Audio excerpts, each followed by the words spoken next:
Hey beautiful people, I'm Riley, and this is Sex with Everyone. Today I'm chatting with Sarah in Midway, Georgia, in their wicked awesome Airstream. They talk at length about having dissociative identity disorder, or DID, and how their different aspects or modes interplays with their sexuality, sense of self, and relationship with their husband. They also touch on how they're new to kink and polyamory and what they get out of those new lifestyles, and simply how appropriate it is for them, most especially because they have DID. I apologize in advance. I kind of fucked up the audio when recording and didn't realize it until the interview was already over. So please bear with me as I learn the ins and outs of having a podcast. But damn it was just too good of a conversation not to share. So please join me as I chat about sex with Sarah.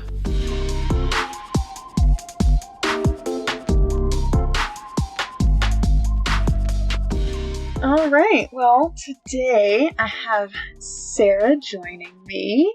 We are hanging out in the beautiful, dreary rain in her Airstream. How you doing, Sarah? I'm good. Yeah. Yeah, how are you? I'm great. Thank you so much for having me over today. Oh, yeah. Welcome to the swamp. So, as you know, we're talking about all sorts of fun things today. Only fun. Only the funnest things. I don't know, where do you want to start? Do you want to talk about how you identify, what your identities are? Or let's talk about what you want to talk sex, about? baby. Yeah, I'll talk about me. And how, I guess, we'll start with DID, dissociative identity disorder, which is a trauma triggered response. And sort of a way for people to organize and process information, and contextualize things.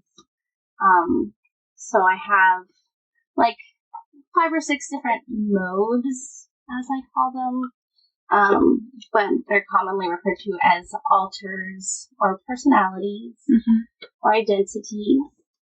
I have a little mode and a very swishy trans boy mode, and a like kind of a butch lesbian mode, and a very aggressive dom mode.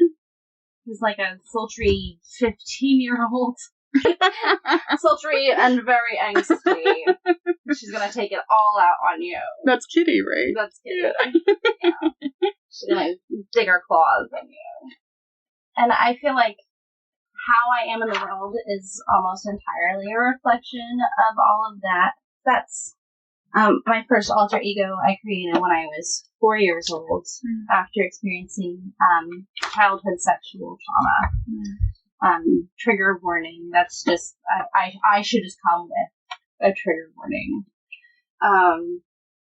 So at 4, I started to develop kind of 2 modes of operating. And there was like the private, personal mode, and then who I was in the world. And so I was kind of always felt like I was putting on a show. And I had to be more mature than I really felt, and smarter than I really believed I was. Yeah. And always had my shit together. And it was like the protector mode was born. But then Kitty, who we just mentioned, was created when I was 15, and I was just beginning to explore my sexual identities. I started to realize that at that point I thought I was bisexual, but I knew that there was maybe more to it than that, and I'm just attracted to anybody, regardless of their physical body. I'm demisexual because I'm attracted to people's personalities, and also because sometimes my libido is on, and sometimes my libido is off, and it takes an emotional connection to turn it on. Then, as I got older, I started exploring my gender more as I started to realize, like, trans isn't necessarily, it doesn't have to be binary. Yeah. And I definitely fall somewhere between and or outside of the gender norms. I identify as gender fluid and non-binary, and identify with they, their pronouns, or they, their neopronouns, which I really love the they, their pronoun. While it is difficult to conjugate and therefore it's, not readily something that most people are going to get comfortable with. For me, my gender is sort of an ethereal, spiritual sort of thing. It is not related to my physical body. It's personal. Mm-hmm. It's just as personal as my soul or my fingerprint, right? Mm-hmm. Just like it's essentially me. And here I am talking about all of these different identities, personalities, modes that are different gender. So there's no way around me being they, them, or a spiritual gender, an emotional sort of gender. And so it makes sense that I would be looking for a mirror in the world and a connection in the world, and it comes in all different forms because I see myself in all different forms. And that said, it shapes everything about me, down to my sexuality, being pan, my libido, on, off, some not really usually in between, because that's just like a mental connection. Neurologically, sometimes I am as sharp as a whip, and I'm quick and smart, and I have my shit together.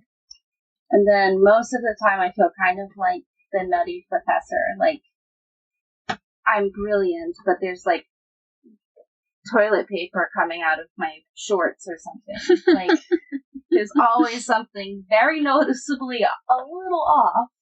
Like, totally polished, very much together. And then, does she have spinach in her tea? Like, I always feel a little bit all over the place, which has affected a desire to meditate and learn to ground and balance. So I became a yoga instructor, certified in 2020.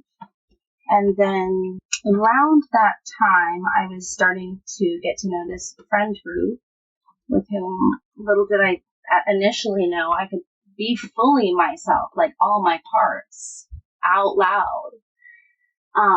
And then I started slowly dipping my toes in the water of polyamory and learning that I get to choose. I can say, hey, kitty, come on out. We want to, really want to peg this guy tonight. So it's your turn. Or, Sasha, there's a little party, so bring your coloring book. And I get to relish in all of my exploration of all of my parts and all of the ways I can be in the world. And I also learned I have control over my neurology to some extent.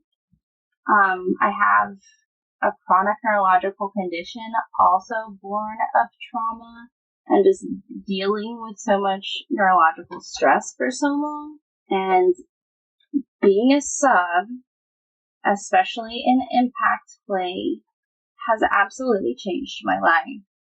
Really? It gives me a chance to take a break, like hang up my brain for a second, or put it on pause. Subspace is like floating on a cloud for me. And at the same time, it sets my mind free because it brings me into my body. Or maybe the endorphins, like in impact play, replace the sort of agony of pain. And they give me a chance to come to peace with it. Like, pain is just a part of life, and it can be both ways, or any number of ways. It can be no big deal. Yeah. It can be the best thing, and it can be the worst thing. And maybe ultimately, at the end of the day, it's not whether I have pain in my life. It's what am I doing with it, and how am I processing it, and how am I dealing with it.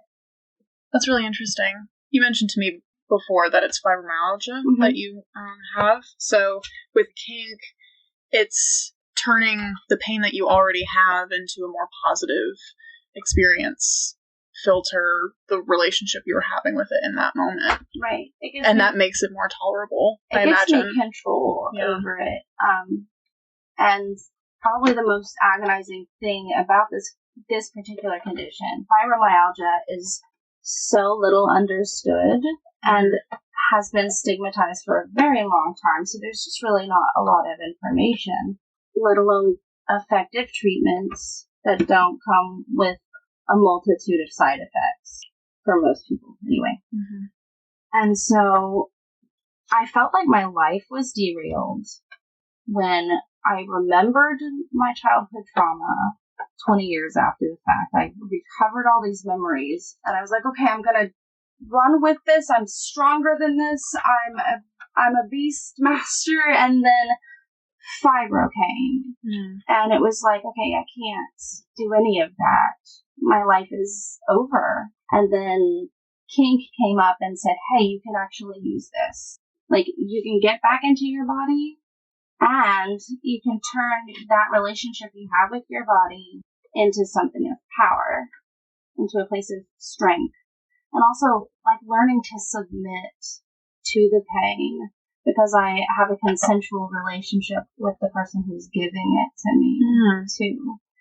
It's a letting go. That's beautiful. It's a physical and mental sort of therapy.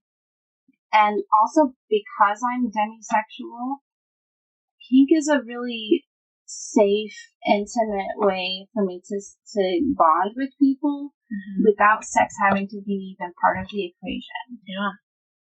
It's like, let's explore each other physically and in the physical body, in the physical world, but let's make it about nurturing and connecting and healing. Yeah, like, still being able to have that intimacy without it being. And I mean, it can become that because I'm demi. Like, that's an understanding. So I guess my story, my whole life is like a story of relinquishing control, finding new ways to kind of control what I can. Sometimes it feels like a great big serenity prayer, even though I'm not in AA. So, with DID, I know very little about it. Sure. It's another very misunderstood, misdiagnosed kind of condition. Yeah. You alluded to being able to call on a particular mode at will, or is it something that generally, like, kind of comes over you, or is it a mixture of both, maybe? I would say. Go on. And how does that relate to your sexuality in any given moment with any given person? So I would say, as a general whole, in terms of most people with DID, I mean, DID is a spectrum. A majority of people lose time or memories, and they'll figure out, like, something else, some other part of them was in control when that was, that time lapse or memory lapse happened. So dissociative disorder, for a reason, like, you're just not present in your mind and body. You're just kind of floating around, like, almost sleepwalking. However, different people and different treatment schools look at it differently.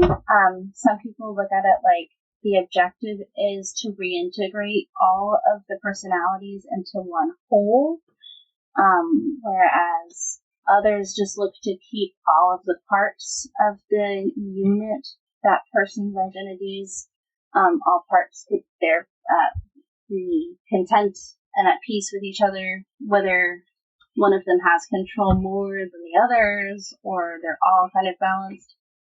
For me personally,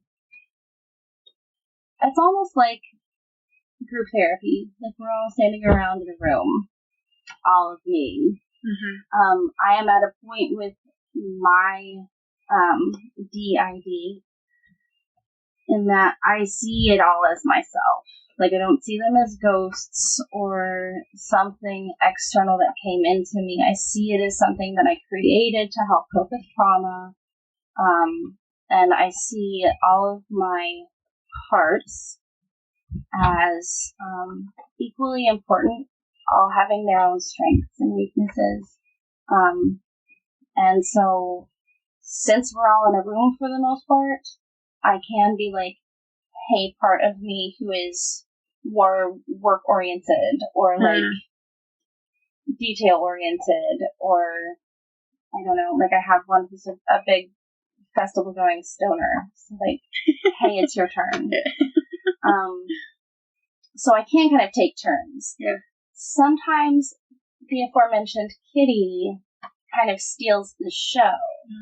And it's like, all of a sudden I'm in a dream and it's my perspective, but it's also my perspective through this lens. And I don't get to say what Kitty wants or how Kitty interacts in the environment. So she can like become derailed. That is the part of me that's like out of balance. So are you saying like she kind of takes over? Right. And you take like more of a backseat? Right. When you don't necessarily want that to be the case. Right. Yeah. It's like a hijacking. Yeah. I have found that by letting her get what she wants sometimes,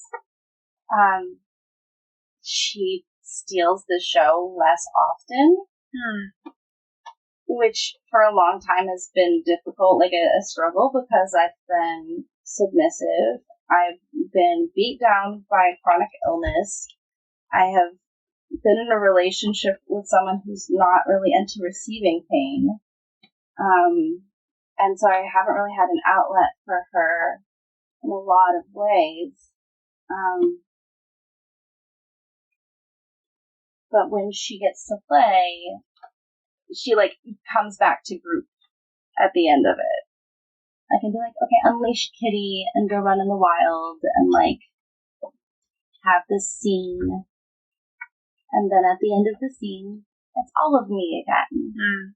As opposed to, all right, where is Kitty? And then like the rest of me just trying to like figure out what the hell is going on. Am I asleep? Am I awake? Am I threatening someone? What is like, am I going to get myself arrested? Like, this is the bitch who goes out to bars and gets like into fisticuffs. Yeah, right. Yeah, she needs a fucking babysitter.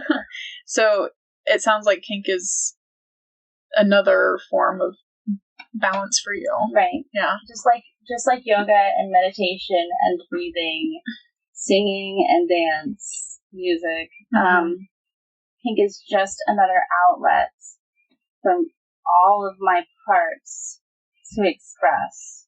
Like, I need to be able to channel and let all of it out. Otherwise it builds up inside of me. And things just, like, I just don't feel right if I don't feel free in expressing all of these different layers of me. Sure. Yeah, I think that's perfectly natural. Yeah. I think we all have that to some extent, for sure. We all get stifled. Yeah. And you're just able to pinpoint which part of you is getting stifled more specifically. Exactly. Yeah. And I think that's what my therapist was saying the other day. Yeah. I was like, do you think I have DID? Yeah. And she was like, well, I don't know. I just think it's really handy that you have all these nicknames for like the different modes that you get into. So we can be like, oh no, Kitty. Is there someone safe with her to make sure she's not going to get in a fucking bar brawl? And so the second part of my question was how that relates to your sexuality, or when you're being intimate with anybody, or yourself.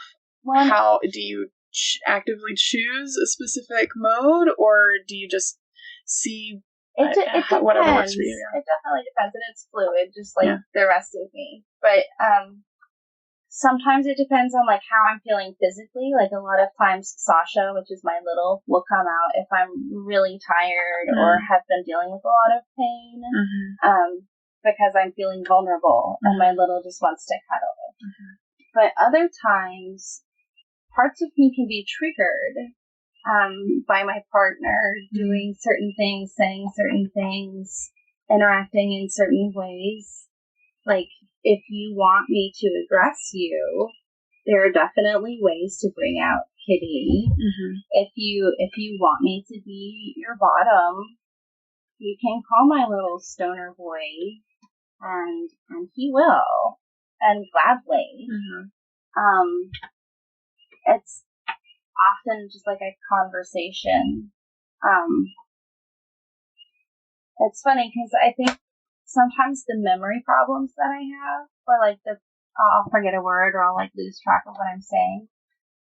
I think the memory is like I'm receiving all this information from group therapy, and I have to translate it for the rest of you guys out here because you're not in the room. I have to go back to my room and see how everybody's feeling. Okay, is it cool if we bottom to the... Okay.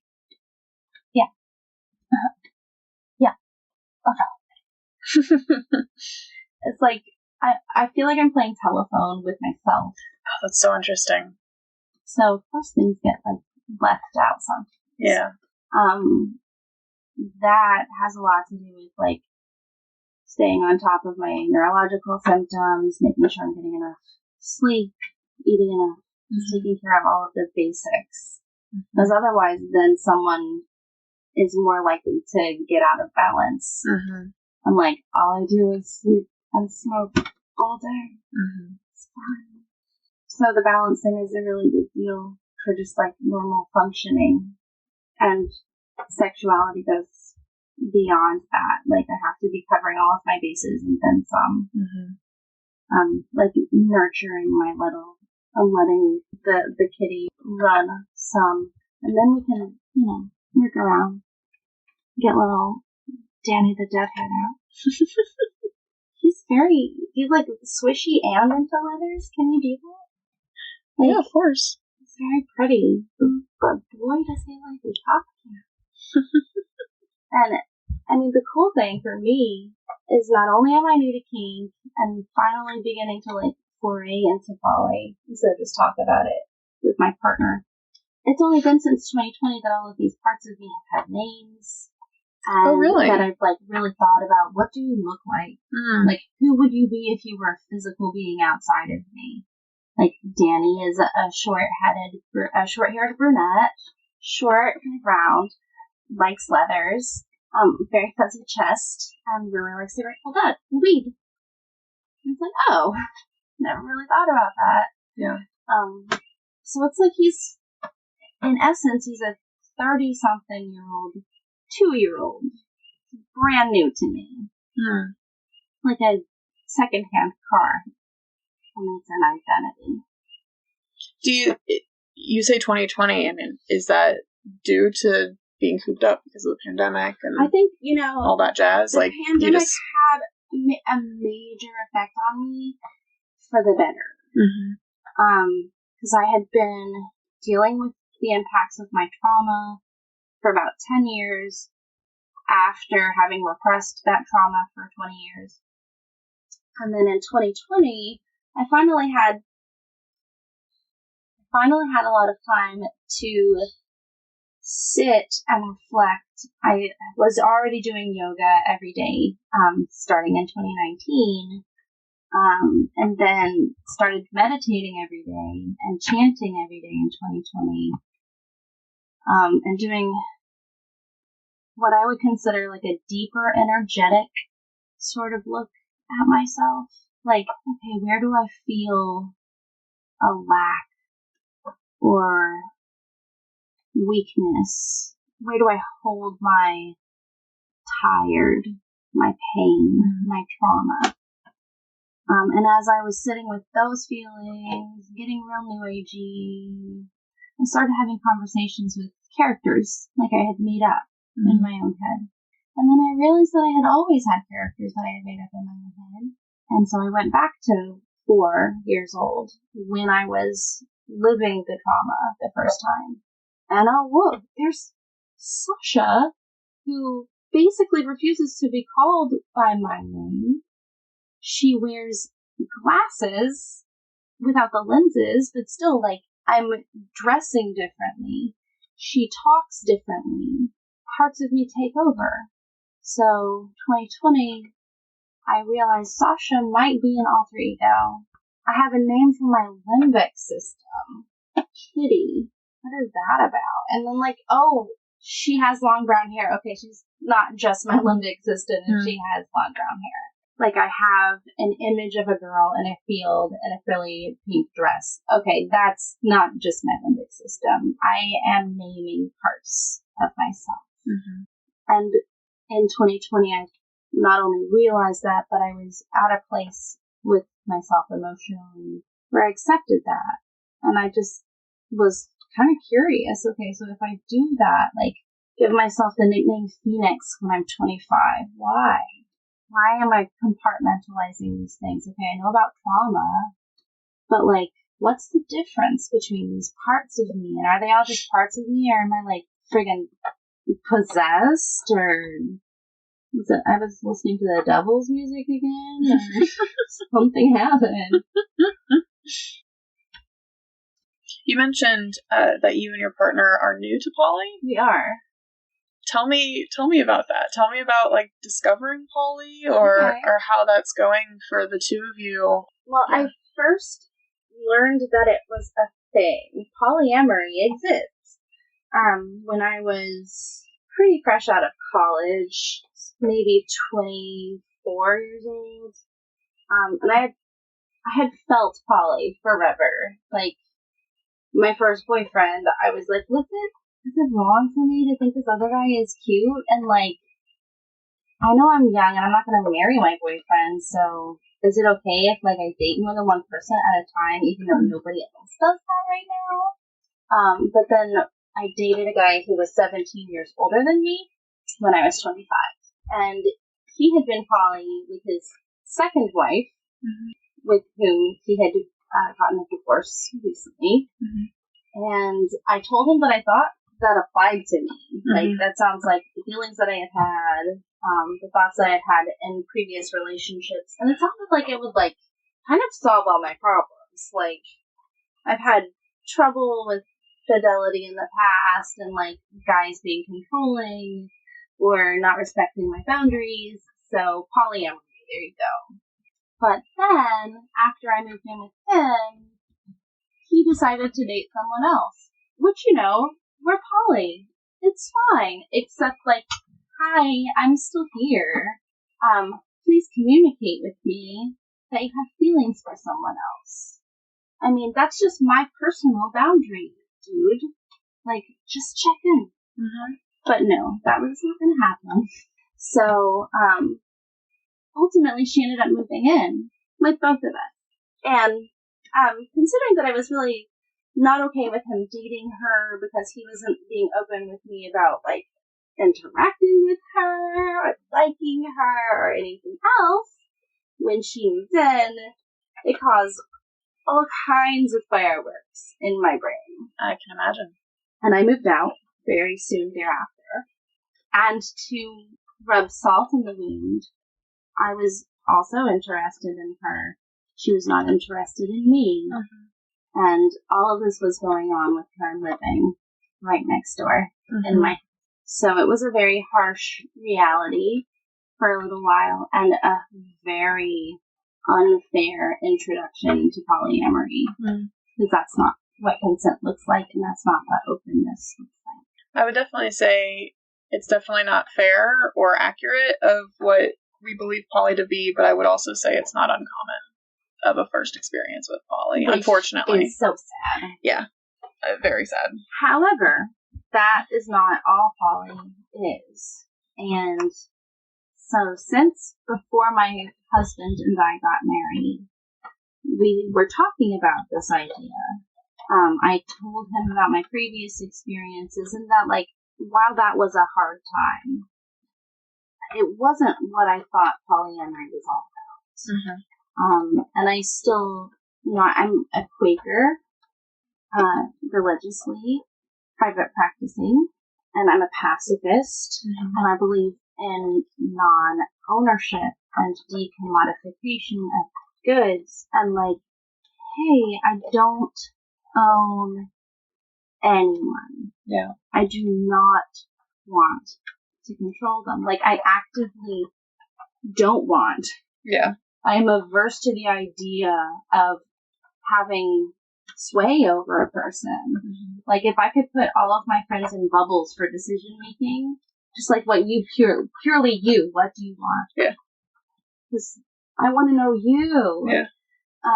So that's like, poly's really good for that. And also,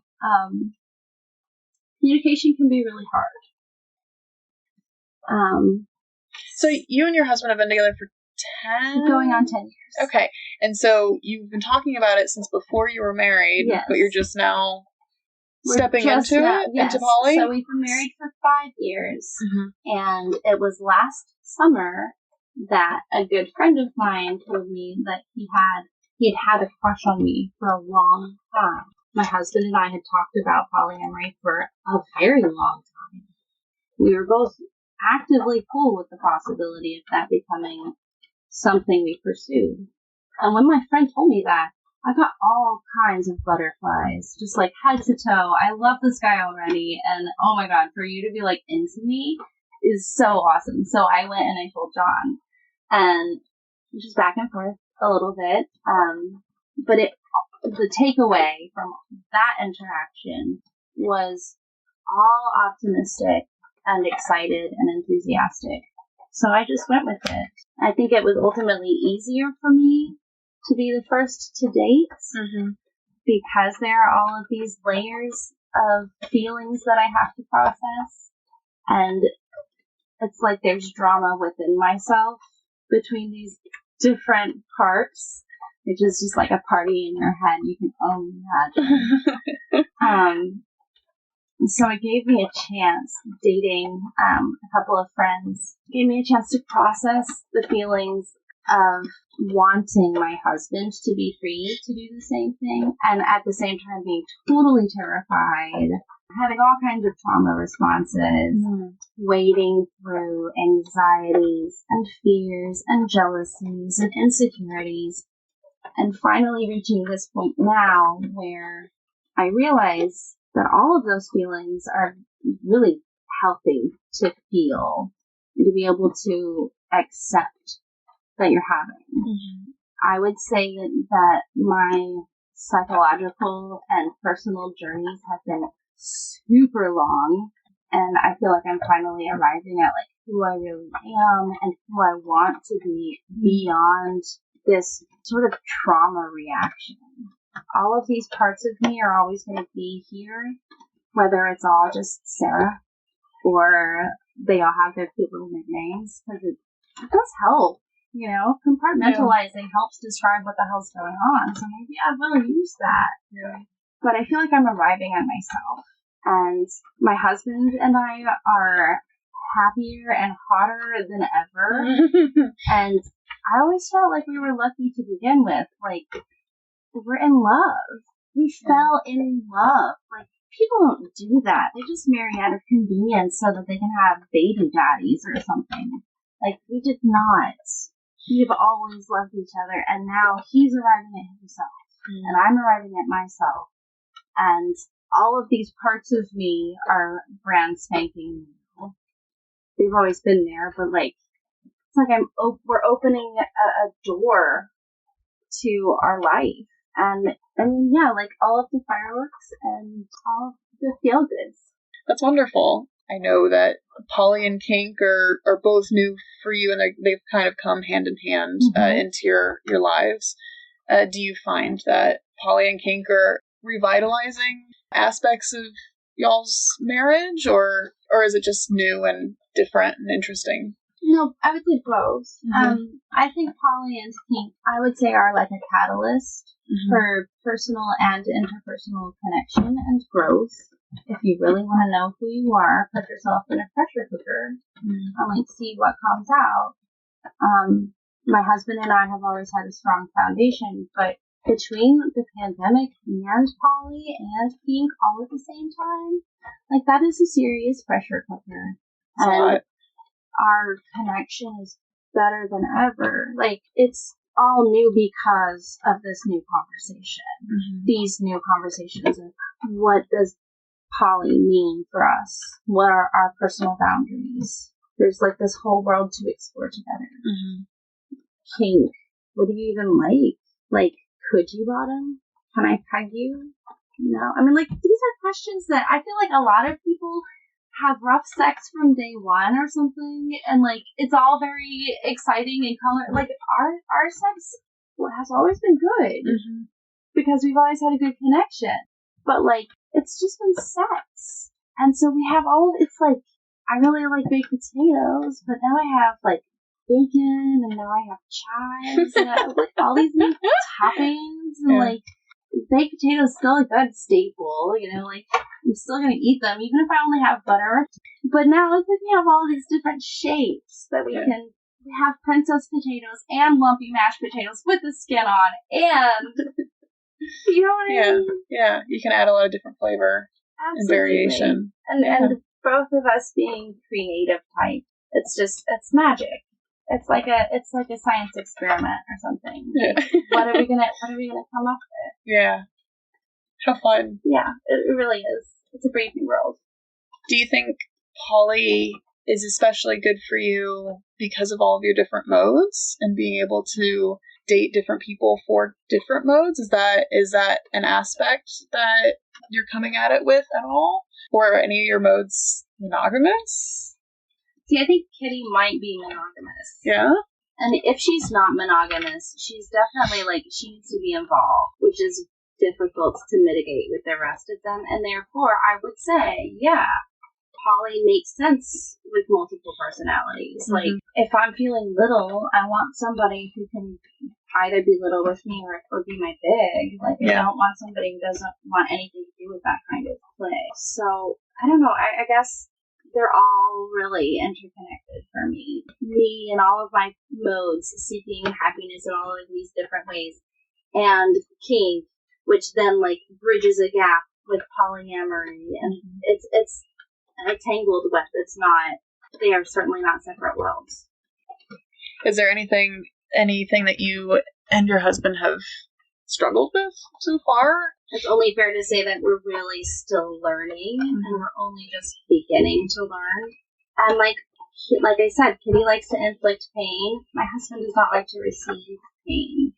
So we haven't found the solution to all of the questions yet. Like, what do we do when there's a mismatch? Like, we're poly for a reason. What do we do when he has a higher libido and is more interested in sexual relationships than I am? And part of me, like Kitty, is like, no, I don't think so. Like, how do we mitigate and balance and honor and respect each other's boundaries? It's funny because for me, it's like, I think polyamory will be good for us because we're married. Like, what does that mean? All of the things that I took into consideration that drove me to want to marry my husband, they're like essential to polyamory. Like love, honor, and respect. Well, yeah, like I want to know what you want, and I want you to have what you want, and I want to know what you're interested in, and I'm going to take an active interest in those things because I want you to go far down your path, just as far as I want to go down my path. And another part of our vows was that we're in this thing called life together to make it, to sweeten the hard times and to have, and to celebrate the good together. And we blended bourbon and mead and drank that together out of a traditional quake cup. It's not always easy, but having compersion makes the world a better place to live in. When he gets excited that I have a date with my long-distance boyfriend, I have never felt so loved. by my husband. Yeah. Like, that is a whole new world of love languages. So there's communication breakdowns, there's mistranslations from group therapy to the real world, there's stuff that gets missed, and there are feelings that get hurt, but we're human, and at the end of the day, it's about building the relationships that make that okay. I love this community, too. Like, since I've met this kinky poly group of friends, I can't imagine wanting to be friends with really anybody else. And why would if I know these people and they know people that I don't know, and I know those people and they know people I don't know, then why would I go shopping around for friends when I can just, like, go hang out over there with my friend and their friends who are all fucking crazy in the same fun way? I don't know. I think it takes a special kind of person to make it work. And that kind of person is groovy. Yeah. Like, rocks my socks off. The poly and kink communities are actively recruiting open-minded individuals. We're always recruiting. Converts. Put down your vanilla cones. Well, with the community aspect around poly and kink, I'm curious what specifically you get out of the greater community versus just being kinky and poly personally with your husband. It was the weirdest thing. I got a chance to go on a trip with a bunch of these new friends, and day 2, I guess, came and went, and I realized I don't have to mask with any of these people anymore. I can be my full, total self. Mask comes off. And I have the best time of my life because I realized that they don't care. Like, they're just happy I'm there. They don't really care what I'm doing as long as everybody's happy and safe. Then I can let my freak flag fly, and I don't have to think twice about it. I don't have to ask if I should be wearing a bra or makeup, or if I should, I don't know, have a better job and be making more money. Because these people see me and the things that I do, and it's take it or leave it kind of thing. Like, it's just really embracing. They're not gonna, I don't know, they're not gonna try and change people. It's really so refreshing, because I did not want to change. And nor should you. Like, everywhere I went, I would see these sheeple people who were, like, dead except for the drumbeat of capitalism. And I thought, I'm glad I'm not like that. But it was lonely. And then I found all these really cool people who are also not sheeple. How I see it. Yeah. You found your people. Yeah. Yeah. Finally. It's been a long, strange trip. I know you're pan/demi. Have you dated ladies? Trans folks? I have never dated non-binary trans folks. I have had a couple of short-lived and casual relationships with girls. I just always had a hard time communicating with girls. Why do you think you've had a hard time communicating with women? Those who identify, I think there's an idea of femininity, like, as a whole, that or perception I specifically have of what it means to be feminine. And I don't know if it's something that, I think it's probably something like related to capitalism or advertising, or the same things that drive girls to eating disorders and stuff. It's like this comparison of myself as not feminine enough and, like, not normal. Like, I didn't like the things that most girls seemed to like, and I couldn't make myself want to be that girl. And so often just a feeling of, like, less than, some inadequacy, coupled with this pedestal I tend to put other women up on, because I'm definitely like that cheerleader girlfriend who's like, you're amazing, let me fix your crown. So, like, I'm so lonely, but you are so magnificent. It's just, like, really hard to bridge this gap of self and other when it's so off balance. So, I've been working mostly to fill my life with things that I feel good with. Doing things, accomplishing things that I can feel proud of. So that when I do encounter the next female identifying person in my path, my romantic life, even if I put her up on a pedestal, I will not feel inadequate. She could be my queen, but like, I'm not on the ground in rags. You're not a peon. Yeah. Groveling. Exactly. Yeah. I'm not asking for bread. I'm, like at least in the court or something with the same world. So I guess in that way, I would say polyamory actually encourages me to take better care of myself, to see myself in a better light. Plus, we haven't talked about my childhood as a preacher's daughter and the amount of shame that came with realizing I'm queer, I'm poly, and into kink, but none of that would ever fly. There's just a lot of shame that I've had to resolve within myself, and a lot of feelings of like inadequacy, and also checking those like feelings of wanting to control things I can't control. Back to the serenity prayer and everything. It's like being honest with myself about my poly nature, which I see personally as an orientation. Being honest and accepting myself in that increases my integrity in the rest of my life. It helps me have a better relationship with myself and the rest of the world. So whether I'm actively dating someone or my husband and I are just aware that that is an option and that we're very serious about that, like we each have individual rights and autonomy. And I think those things keep us healthy and keep us moving in a direction of mental well-being. So it's another vote for kink right there.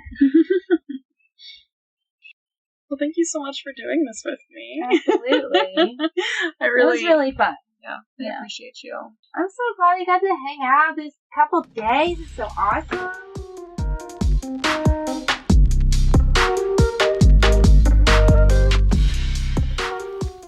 Well, there you have it, babes. The tip of the iceberg into all that is Sarah. How fascinating was that conversation, though? I've never really known much about DID before, so I'm just really appreciative that Sarah was so willing to talk about their experiences with it and how it serves them. It sounds like it's both a necessity and just kind of a bonus way of living through life and being able to better acknowledge and take care of all aspects of themselves. I honestly think that we all have different sides to ourselves to some extent, so to me it kind of makes sense to take it further and personify them as a better means of protection and identity. Anyway, thank you so much for listening in today. I hope you enjoyed today's chat half as much as I did. Stay tuned, because next time I will be interviewing Sarah's husband and we will get to hear all about his world. I'm just really pumped to get to interview two sides of a relationship, so I think that'll be pretty fucking interesting. But until next time, stay awesome, friends.